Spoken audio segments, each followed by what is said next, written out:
با فروش سامانه بارشی از کشورمون برای امروز و فردا تو اکثر مناطق کشورمون جوی آرام رو داریم. این آرامش جو سبب میشه که تو شهرهای صنعتی و پرتردد مثل تهران، کرج، زنجان، هرات و اصفهان و بیشتر مناطق کشورمون افزایش نسبت آینده جوی رو داشته باشیم.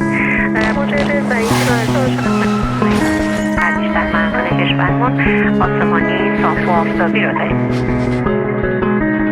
میدونم یه روز آفتابی میمیرم، مثل بابام، مثل بابا بزرگم. شاید تو کالبد یه موجود دیگه به این جهنم منو برگردونده، شایدم نه.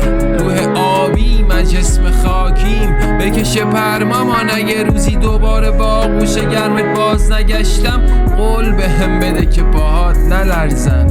اگه واقعا تناسخی باشه آرزو دارم تو آغوش تو باز به سرشم، بچه‌شم غرق قصه شم بات برم و دستم برسه به ما. تو این 30 سال خیلی چیزا یاد گرفتم تا یاد بگیرم، آسون بگیرم. آدم ها آسون میمیرن مثل بابا بزرگم.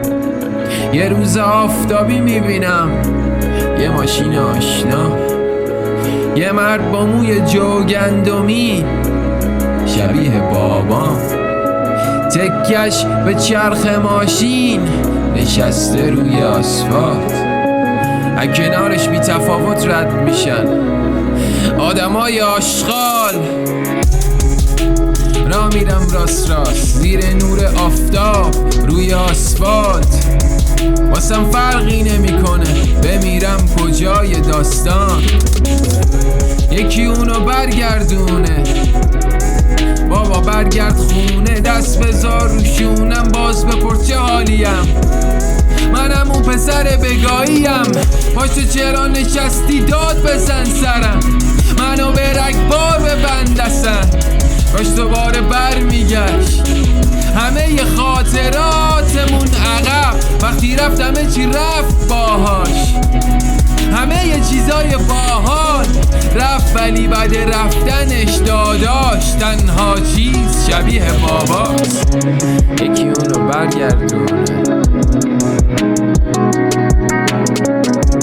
یکی اونو برگردونه،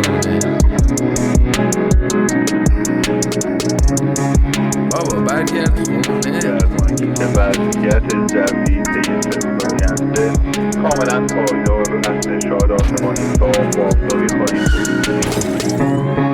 یه روز آفتابی میبینم.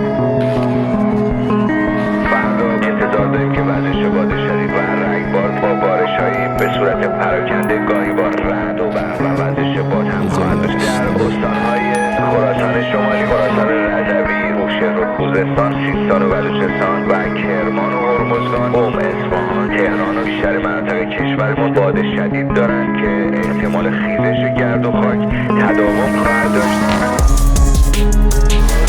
گرد و خاک تداوم پیدا میکنه که وجود داره. دریای عمان در 2 روز آینده مواج، خلیج فارس مواج متلاطم خواهد بود. دریای خزر رو هم مواج پیش بینی کرده. اما از ابتدای هفته آینده شنبه ما برای بیشتر مناطق کشورمون جوی آرام پیش بینی کرده. متشکرم، خدا نگهدار.